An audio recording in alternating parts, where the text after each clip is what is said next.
ആകാശവാണി.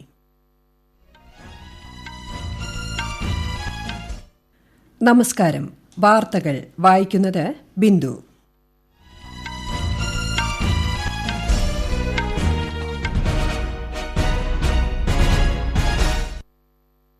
പ്രധാന വാർത്തകൾ. India China 10ാം വട്ട കോർ കമാൻഡർ തല ചർച്ച ഇന്ന്. നീതി ആയോഗിന്റെ 6ാമത് ഗവേണിംഗ് കൌൺസിൽ യോഗം ഇന്ന്. പ്രധാനമന്ത്രി പങ്കെടുക്കും. ഇന്ത്യ തദ്ദേശീയമായി വികസിപ്പിച്ച ടാങ്ക് വേധ മിസൈലുകളുടെ പരീക്ഷണം വിജയകരം. രാജ്യത്ത് ഇതുവരെ കോവിഡ് പ്രതിരോധ കുത്തിവയ്പ് എടുത്തത് 1,04,00,000-ലേറെ പേർ. വിദേശത്ത് നിന്നെത്തുന്നവർക്ക് പുതിയ മാർഗനിർദ്ദേശങ്ങൾ പുറപ്പെടുവിച്ചു.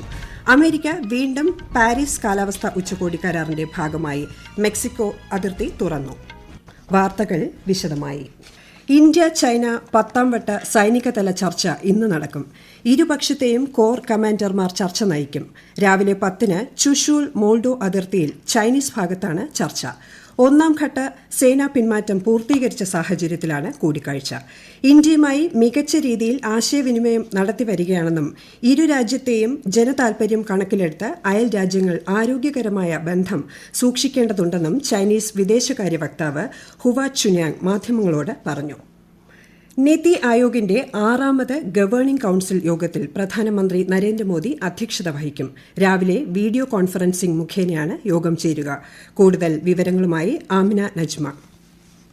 കൃഷി, അടിസ്ഥാന സൌകര്യം, നിർമ്മാണം, മാനവ വിഭവശേഷി വികസനം, അടിത്തട്ടിലേക്ക് സേവനം ലഭ്യമാക്കൽ, ആരോഗ്യം, പോഷണം തുടങ്ങിയവയെക്കുറിച്ച് ചർച്ച നടത്തുക എന്നതാണ് യോഗത്തിന്റെ അജണ്ട.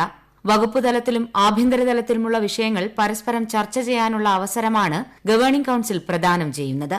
പ്രധാനമന്ത്രിക്കൊപ്പം സംസ്ഥാന മുഖ്യമന്ത്രിമാരും കേന്ദ്രഭരണ പ്രദേശ തലവന്മാരും യോഗത്തിൽ പങ്കെടുക്കും. കേന്ദ്രഭരണ പ്രദേശമായ ശേഷം ലഡാക്കും ആദ്യമായി പങ്കെടുക്കുന്നു എന്ന പ്രത്യേകതയും 6ാമത് ഗവേണിംഗ് കൌൺസിൽ യോഗത്തിനുണ്ട്. കേന്ദ്രമന്ത്രിമാരും സിഇഒ അടക്കമുള്ള നിതി ആയോഗ് പ്രതിനിധികളും മറ്റു മുതിർന്ന ഉദ്യോഗസ്ഥരും യോഗത്തിന്റെ ഭാഗമാകും. News desk, Akashvani. ഇന്ത്യ തദ്ദേശീയമായി വികസിപ്പിച്ച ടാങ്ക് വേധ മിസൈലുകളുടെ സംയുക്ത പരീക്ഷണം വിജയകരമായി പൂർത്തിയാക്കി. പ്രതിരോധ ഗവേഷണ വികസന സംഘടന DRDO വികസിപ്പിച്ച കരസേനയ്ക്ക് വേണ്ടിയുള്ള ഹെലിന മിസൈലും വ്യോമസേനയ്ക്ക് വേണ്ടിയുള്ള ധ്രുവ അസ്ത്രയുമാണ് മരുഭൂമി മേഖലയിൽ പരീക്ഷിച്ചത്. മിസൈലുകളുടെ പ്രവർത്തന മികവ് വിലയിരുത്താൻ 5 തവണ പരീക്ഷണം നടത്തി. മികച്ച നേട്ടം കൈവരിച്ച DRDOയെയും കരസേനയെയും വ്യോമസേനയെയും പ്രതിരോധ മന്ത്രി രാജ്നാഥ് സിംഗ് അഭിനന്ദിച്ചു. രാജ്യത്ത് ഇന്നലെ മാത്രം 6,58,674 പേർ കോവിഡ് പ്രതിരോധ കുത്തിവയ്പെടുത്തു. ഇതുവരെയുള്ള കണക്ക് പ്രകാരം ഏറ്റവും കൂടുതൽ പേർക്ക് വാക്സിൻ നൽകിയ ദിവസമാണ് ഇന്നലെ. ഇതുവരെ 1,04,49,942 പേർക്ക് വാക്സിൻ നൽകിയെന്ന് ആരോഗ്യ മന്ത്രാലയം അറിയിച്ചു. 70,82,845 ആരോഗ്യ പ്രവർത്തകരും 33,97,000 കോവിഡ് മുൻനിര പ്രതിരോധ പ്രവർത്തകരും ഇതിലുൾപ്പെടുന്നു. 12 സംസ്ഥാനങ്ങളിലെയും കേന്ദ്രഭരണ പ്രദേശങ്ങളിലെയും 75% ആരോഗ്യ പ്രവർത്തകർക്ക് ആദ്യഘട്ട വാക്സിൻ നൽകിക്കഴിഞ്ഞുവെന്നും മന്ത്രാലയം അറിയിച്ചു. ജനിതക മാറ്റം സംഭവിച്ച കൊറോണ പടരുന്ന സാഹചര്യത്തിൽ പുതിയ യാത്രാ മാർഗനിർദ്ദേശങ്ങൾ പുറപ്പെടുവിച്ച് കേന്ദ്ര സർക്കാർ. ബ്രിട്ടൻ, ബ്രസീൽ, ദക്ഷിണാഫ്രിക്ക എന്നിവിടങ്ങളിൽ നിന്നും ഇന്ത്യയിലെത്തുന്നവരെ പ്രത്യേകം ലക്ഷ്യമിട്ടാണിത്. ബ്രിട്ടൻ, യൂറോപ്പ്, ഗൾഫ് എന്നിവിടങ്ങളിൽ നിന്ന് വരുന്നവരും ബ്രസീൽ, ദക്ഷിണാഫ്രിക്ക എന്നിവിടങ്ങളിൽ നിന്നും യൂറോപ്പ് വഴിയും മറ്റും വരുന്നവരും യാത്രയ്ക്ക് 72 മണിക്കൂർ മുമ്പ് RT-PCR പരിശോധന നടത്തണം. 14 ദിവസം മുമ്പ് വരെ എവിടെയെല്ലാം സഞ്ചരിച്ചിരുന്നുവെന്ന വിവരം കൈമാറണം. ഇന്ത്യയിലെത്തിയാൽ സ്വന്തം ചെലവിൽ പരിശോധന നടത്തണം.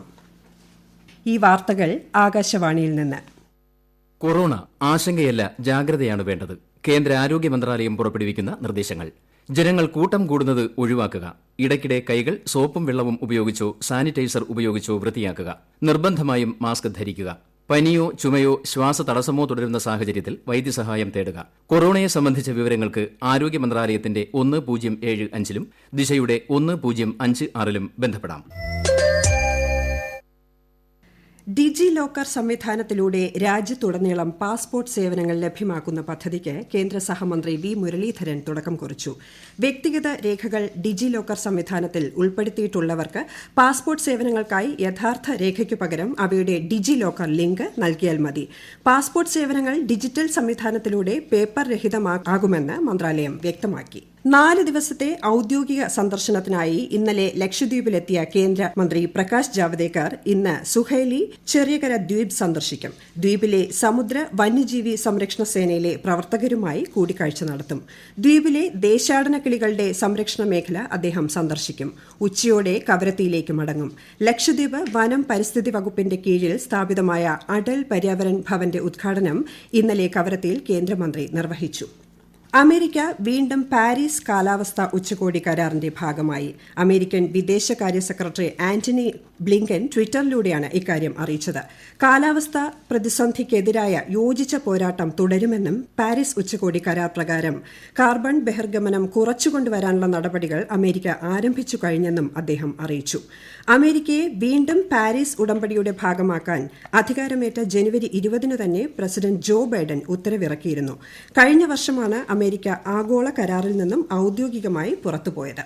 ഇറാൻ ആണവ കരാർ നിലനിർത്താനുള്ള അമേരിക്കൻ ഇടപെടലിനെ സ്വാഗതം ചെയ്ത് ഐക്യരാഷ്ട്രസഭ. ഇറാനുമായി വീണ്ടും നയതന്ത്ര ചർച്ചയാകാമെന്ന അമേരിക്കൻ നിലപാട് സ്വാഗതാർഹമാണെന്ന് UN വക്താവ് ഫർഹാൻ ഹഖ് പറഞ്ഞു. ആണവ കരാറിൽ നിന്ന് പിന്മാറിയ ഡൊണാൾഡ് ട്രംപ് ഭരണകൂടത്തിന്റെ നിലപാട് തിരുത്തുമെന്ന് ബൈഡൻ ഭരണകൂടം പ്രഖ്യാപിച്ചിരുന്നു. അമേരിക്കയിൽ അഭയം തേടി മെക്സിക്കോ അതിർത്തി പ്രദേശങ്ങളിൽ കഴിഞ്ഞിരുന്നവർക്ക് ഇന്നലെ മുതൽ പ്രവേശനം അനുവദിച്ചു. സാന്റിഗോ അതിർത്തിയിലൂടെയാണ് ആളുകളെ കടത്തിയത്.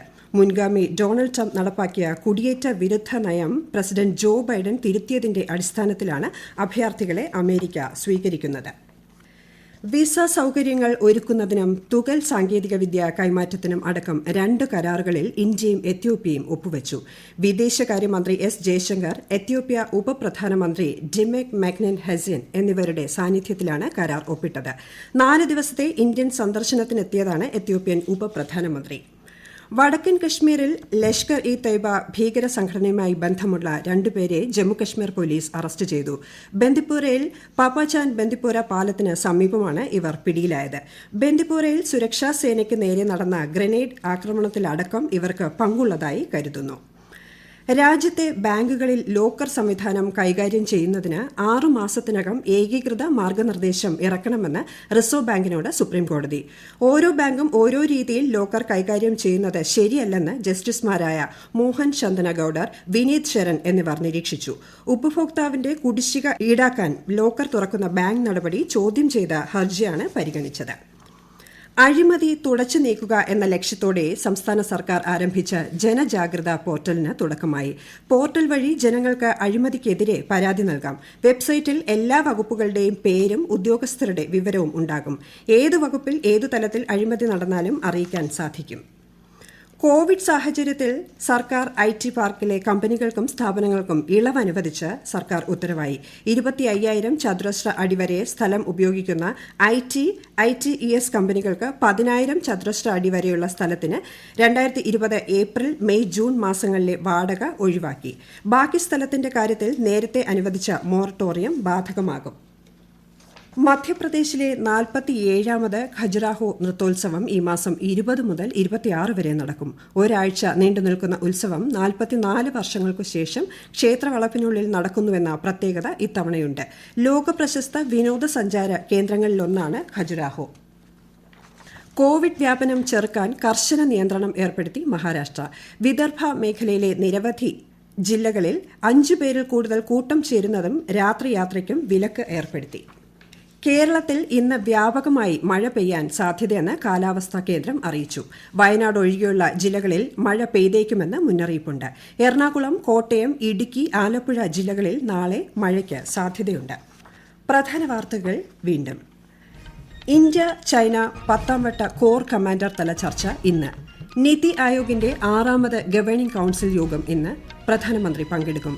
ഇന്ത്യ തദ്ദേശീയമായി വികസിപ്പിച്ച ടാങ്ക് വേധ മിസൈലുകളുടെ പരീക്ഷണം വിജയകരം. രാജ്യത്ത് ഇതുവരെ കോവിഡ് പ്രതിരോധ കുത്തിവയ്പ് എടുത്തത് 1,04,00,000-ലേറെ പേർ. വിദേശത്ത് നിന്നെത്തുന്നവർക്ക് പുതിയ മാർഗനിർദ്ദേശങ്ങൾ പുറപ്പെടുവിച്ചു. അമേരിക്ക വീണ്ടും പാരീസ് കാലാവസ്ഥാ ഉച്ചകോടി കരാറിന്റെ ഭാഗമായി മെക്സിക്കോ അതിർത്തി തുറന്നു. വാർത്തകൾ കഴിഞ്ഞു. ആകാശവാണി വാർത്തകളും വാർത്താ അധിഷ്ഠിത പരിപാടികളും all India radio news Thiruvananthapuram എന്ന യൂട്യൂബ് ചാനലിൽ ലഭ്യമാണ്. കൂടുതൽ വാർത്തകൾക്കായി @all India radio news Thiruvananthapuram എന്ന ഫേസ്ബുക്ക് പേജും @AR_News_TVM എന്ന ട്വിറ്റർ ഹാൻഡിലും സന്ദർശിക്കാം. അടുത്ത വാർത്താ പ്രക്ഷേപണം 10:15.